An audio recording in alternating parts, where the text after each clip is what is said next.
వేదిక మీద ఉన్నటువంటి పెద్దలకి, వేదిక ముందర ఉన్నటువంటి పెద్దలకి మరియు యాకూబ్ సార్ గారికి అందరికీ నమస్కారాలు. నా పేరు వంశీ. నేను నిజాం కళాశాలలో మొదటి సంవత్సరం చదువుతున్నాను, పీజీలో. మాది నాగర్ కర్నూలు జిల్లా, పెద్దకొత్తపల్లి మండలం. ఈ రెండు తరాల కవి సంగమం 2012లో స్టార్ట్ అయ్యి 200 మంది కవులు, 4300 మంది పాఠకులచే ఈరోజు ఉంది. అందులో నేను కూడా ఒక పాఠకుడిగా చేరాను. దానికి ఎంతో సంతోషిస్తున్నాను.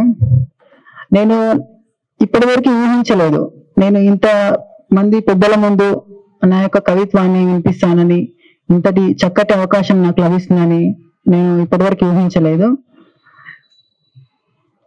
ఇక్కడ మా సార్ గారికి, డాక్టర్ చంద్రయ్య సార్ గారికి ధన్యవాదాలు తెలియజేసుకోవాలనుకుంటున్నాను.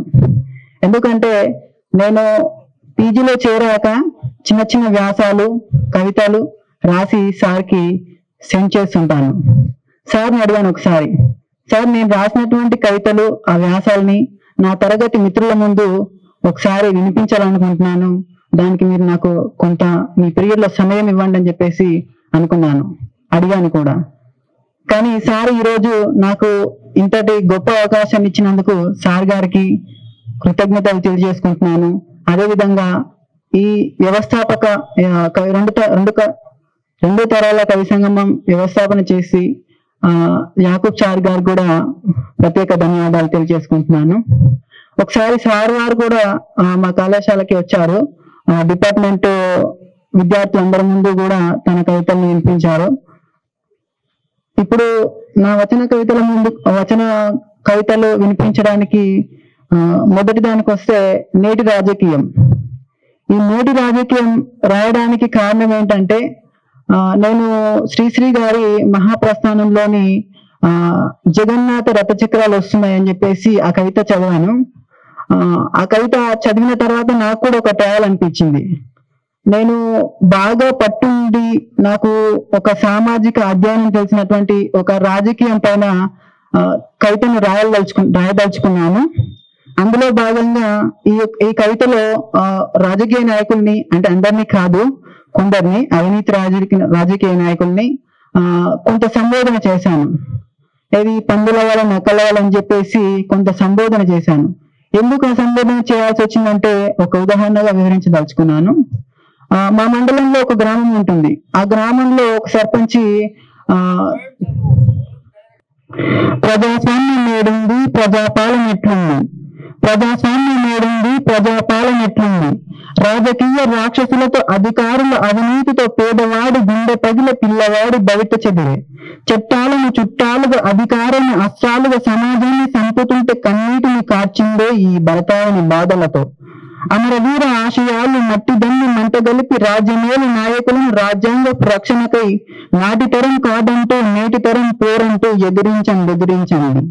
కార్మికులను, కర్షకులను, నిరుద్యోగ యువకులను నమ్మించావు నట్టేట ముంచేశావు.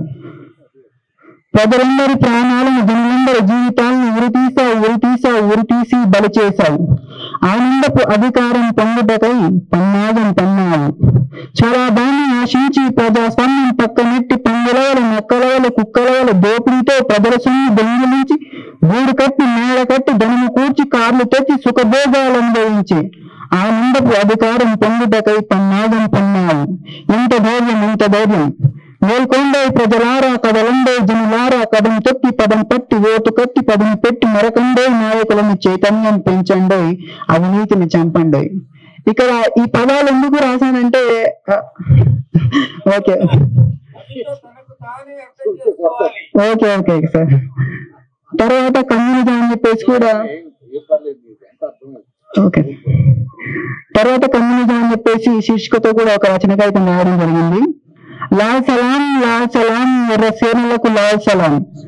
జీవితమంతా జనుల కోసమే, జీవనమంతా ఆశయానికై, సమాన న్యాయం ఊపిరిగా, సమాజ హితమే ఆయువుగా, తుపాకి తూట చేతుల పట్టి ఆకలి దప్పి ఆస్తులతో కోడి కునుకుల నిద్రలతో దోపిడి చేసే భూస్వాములతో పోరాటం సాగించారు, ఆశయాన్ని నడిపించారు.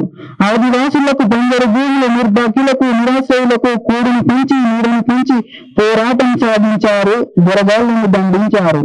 లాల్ సలాం లాల్ సలాం, ఎర్ర సేనులకు లాల్ సలాం. వాగుల్లోని వెంకల్లోని కొండల్లోని కోనల్లోని తాండాలకు తెరలెల్లారు, అన్యాయాన్ని ఎదిరించారు. ఉద్యమ కాగల చేతిని పట్టి ఈ రూర పోరు డప్పును కొట్టి చీడ పురుగులను మట్టిని పెట్టి చిరువ పులల్లా పరిగెట్టించి అరవై జాతులకు అండగా ఉంటూ ఎండిన డొక్కల కడుపులు నింపుతూ పాపిస్టుల మెడలుంచారు, పాపిస్టుల మెడలు తెంచారు. లాల్ సలాం ఎర్ర సేనలకు లాల్ సలాం అంటే కమ్యూనిజం పై కూడా రాశాను. ఇక కమ్యూనిజం గురించి మాట్లాడేసి వస్తే నేను ఈ కమ్యూనిజం కి సంబంధించి చాలా పాటలు యూట్యూబ్ లో వింటానండి. అసలు ఈ పాటలు చాలా అత్యంతంగా ఈ కమ్యూనిజం గురించి చెప్పాలంటే మాటలు రావట్లేదు నాకు. చాలా బాగుంటాయి పాటలు ఇందులో. నేను నా ఖాళీ సమయంలో పాటలు చాలా బాగుంటాను, ఓల్డ్ సాంగ్స్ కూడా వింటాను. తర్వాత ఇంకొకటి అవును ఇది నిజమే అని చెప్పేసి శీర్షికతో ఒక వచనం రాయడం జరిగింది. ఇది 2 భాగాలుగా రాయడం జరిగింది. మొదటి భాగాన్ని నేను స్వతహాగా రాశాను, రెండో భాగాన్ని అంతర్జాలం నుంచి సేకరించడం జరిగింది. అయితే ఈ శీర్షిక మొదటి భాగంలో గుడి చుట్టూ తిరిగితే పుణ్యం అంటారు, గుడి చుట్టూ తిప్పి జంతువులు చేస్తారు. ఉపవాసం ఉంటే దైవప్రాప్తి అంటారు, అసలు దైవమే ఎరుగని భిక్షగాడు. గుడిలో రాతి నుండి పూజిస్తాం, సమాజంలో ఎద్దులను చంపుతుంటాం. ఓటు వేయడానికి లంచం తీసుకుంటాం, అవినీతి లేని సమాజాన్ని కోరుకుంటాం. సినిమా హీరోలకు క్షీరాభిషేకం చేస్తాం, పెంచి పోషించిన తల్లిదండ్రులను రోడ్డు మీద నెట్టవేస్తాం. శిల్పి చెక్కి శిలను దేవుడు అంటారు, శిల్పిని అంటరాని వాడు అంటారు. ఏ నీతిని రాజదేవులకు పంచభక్ష పరమాణాలు పెడతాం, ఆకలితో గుడిబోతుండే భిక్షగాడికి మాత్రం దానం చేయం. బ్రతుకున్నప్పుడు గుర్తొచ్చే కులమతాలు చనిపోయేటప్పుడు రక్తదానానికి గుర్తురావు. దేవుళ్ళను మనమే సృష్టిస్తాం, మనమే గుడి కడతాం, మనమే పూజిస్తాం. అయినా మా పాపాలు తొలగించమని వేడుకుంటాం. రామాయణంలో రాముడు ఆదర్శం అంటారు, కానీ ఆస్తుల కోసం అన్నదమ్ములను చంపేస్తాం. చెట్టును చూసి ఎదుగుదల నేర్చుకో అంటాం, ఎదిగే చెట్టుని నరికేస్తాం. శివరాత్రి పర్వదినాల్లో గుర్తొచ్చే భక్తి మిగతా రోజుల్లో గుర్తుకు రాని దైవత్వం. ఆదివారం పుష్టిగా మాంసం తింటాం, సోమవారం గుడికెళ్ళి పూజలు చేస్తాం. ఉద్యోగం చేయాలంటే నేరం చేయకూడదట, కానీ ఉద్యోగం చేసిన వాడు పరిపాలన చేయొచ్చట. ఈ పేదవాడులని ప్రభుత్వం ఇచ్చే ధృవీకరణ పదవేలు అమలు చేసేటప్పుడు చెల్లదంటుంది. స్త్రీలను దేవతలు అంటాం, దేవతల్ని అత్యాచారం చేస్తాం. కూతురు పెళ్లికి పెట్టే ఖర్చును కూతురు చదువుకు మాత్రం పెట్టరు. స్వాతంత్ర్య రోజు గుర్తొచ్చే జాతీయతా భావం, ఆపద సమయంలో గుర్తుకు రాని మానవతా భావం. అడవిలో పెరిగే జీవాలకు ఆవాసం లేకుండా చేస్తాం, వాటికి పట్టణాల్లో జీపార్కులు ఏర్పాటు చేస్తాం. ప్రపంచంలో ఒక్కడే దేవుడు అంటూ కొట్టుకు చేస్తాం, మనల్ని కనిపించిన తలదిన్నుల్లో అసలైన దేవులని మరిచేస్తాం. డబ్బుంటే సమస్యలు తీరుతాయంటారు, అసలు ఆ సమస్యలకు కారణం డబ్బు అని తెలుసుకోలేరు.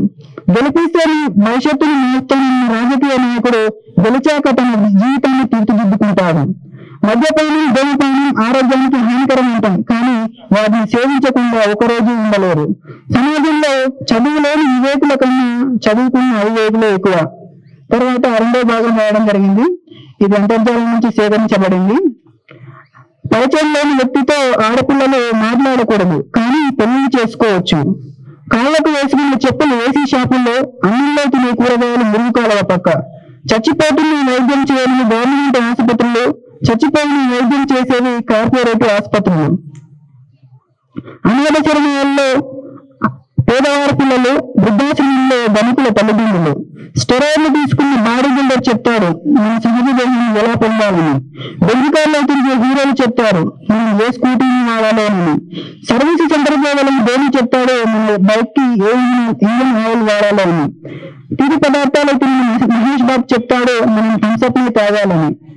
ఉప్పులాగా కటువుగా మాట్లాడేవాడు నిజమైన మిత్రుడు, చక్కెరలాగా తీయగా మాట్లాడేవాడు నీచుడు. ఉప్పులో పురుగులు పడ్డ దాఖలాలే లేవు, చక్కెరలో పురుగులు పడిన రోజే లేదు. ఏడుస్తూ ఈ లోకాన్ని కడిగిస్తావు, ఏడిపిస్తూ ఈ లోకం నుండి వెళ్ళిపోతావు. రమ్మని సన్మార్గంలోకి ఎవరు రారో వద్దని చెడుమార్గాన్ని ఎంచుకుంటారు. పాలు అమ్మేవాడు ఇల్లు తిరగాలి, కానీ సారా అమ్మేవాడికి అందరూ వెళ్తారు. సారా అమ్మేవాడి ఇంటికి అందరూ వెళ్తారు. పాలల్లో నీళ్లు కలిపావా అని అడుగుతారు. ఖరీదైన సారాలో నీళ్లు కలుపుకొని మరీ తాగుతారు. పెళ్లి ఊరేగింపులో బంధుమిత్రుల ముందు, వధూవరులు వెనుక. శవయాత్రలో శవం ముందు, బంధుమిత్రులు వెనుక. శవాన్ని ముట్టినందుకు స్నానం చేస్తారు. మూగజీవిని చంపి పూజిస్తారు. కొవ్వొత్తిని వెలిగించి చనిపోయిన వారిని గుర్తు చేసుకుంటాం. కొవ్వొత్తిని ఆర్పి జన్మదిన వేడుకలు జరుపుకుంటాం. ధన్యవాదాలు. ఇంతటి అవకాశం ఇచ్చినటువంటి అందరికీ కూడా ధన్యవాదాలు తెలియజేసుకుంటున్నాను. కృతజ్ఞతలు.